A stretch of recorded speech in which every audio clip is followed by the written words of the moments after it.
Somos estudantes de enfermagem e hoje estamos aqui para falar sobre a poluição do solo.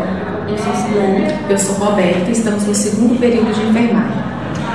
Poluição do solo. O tema é de grande relevância, causa preocupação e interesse da sociedade organizada, principalmente quando se trata de episódios críticos de poluição, pois uma vez o solo degradado ou contaminado, tal fato pode gerar consequências nefastas, com impactos ambientais, sanitários, econômicos, sociais e políticos, de modo que, a depender do grau de poluição, este pode viabilizar seu uso posterior.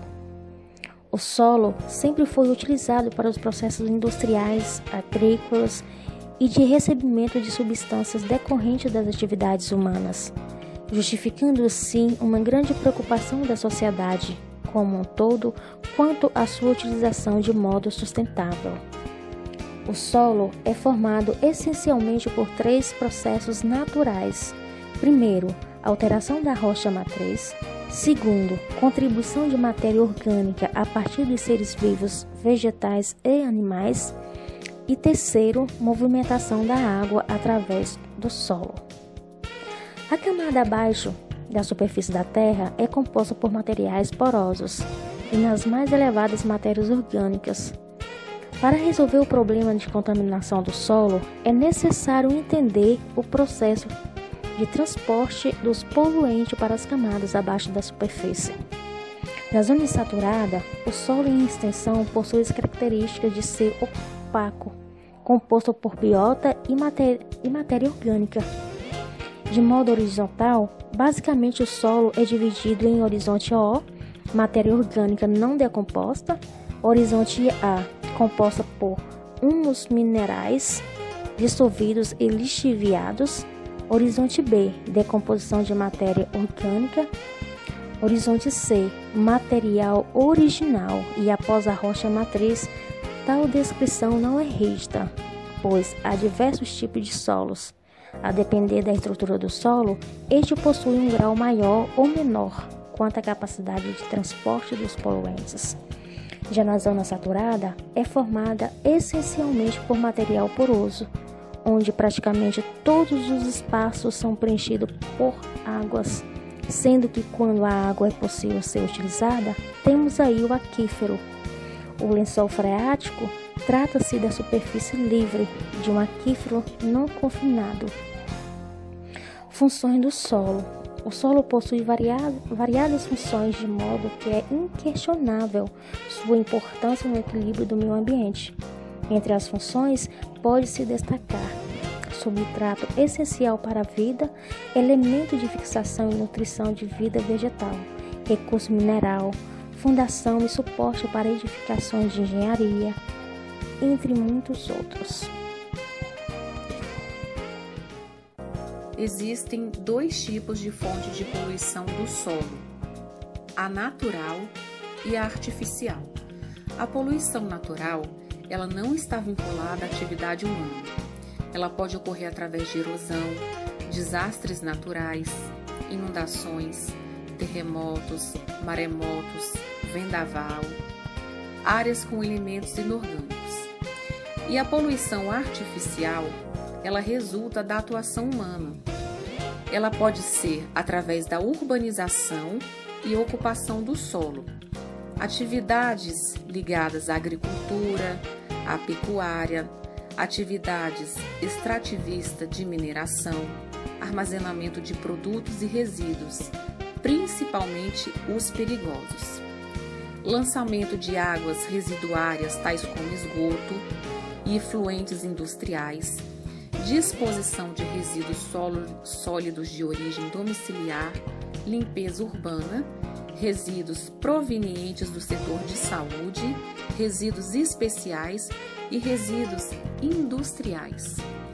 O grande crescimento populacional urbano, muitas vezes desordenado, com ocupação irregular de áreas, agrava e impacta a natureza.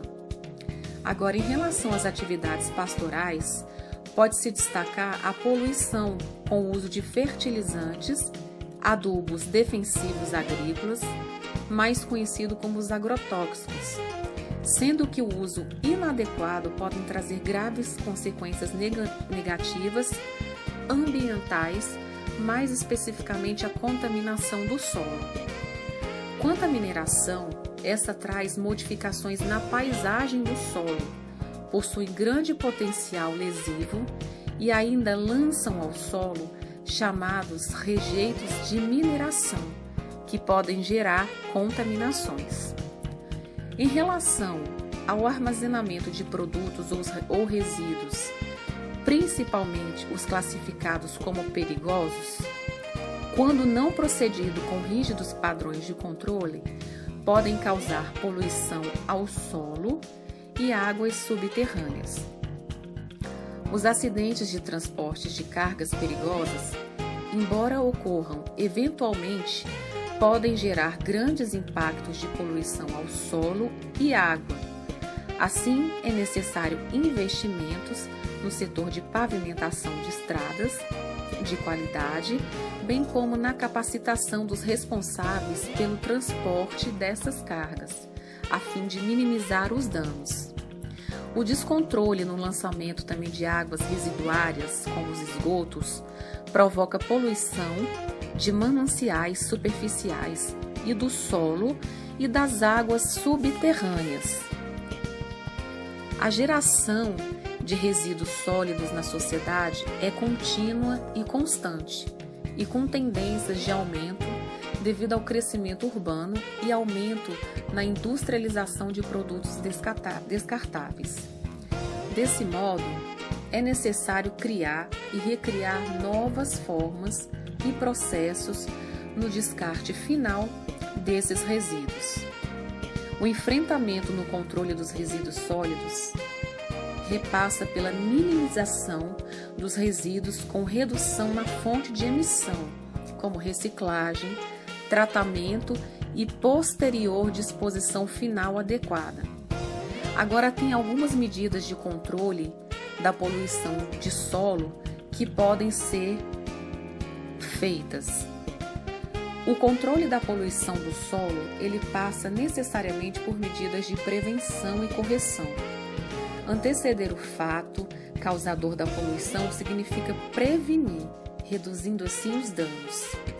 Esses fatores a serem destacados na prevenção podemos considerar o regulamento de uso e ocupação do solo na região, legislação sobre áreas de produção ambiental, a topografia, tipo de solo e vegetação, risco de ocorrências de inundações, características do subsolo, proximidade de recursos hídricos, proximidades de núcleos residenciais.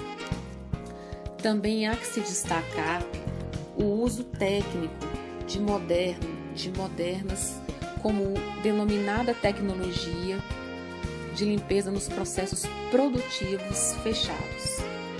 Então, o controle corretivo da poluição do solo, ele trata-se de um conjunto de técnicas de engenharia e procedimentos operacionais, a fim de prevenir as contaminações das águas subterrâneas e prevenção de erosão. Envolve a recuperação das áreas degradadas ou contaminadas.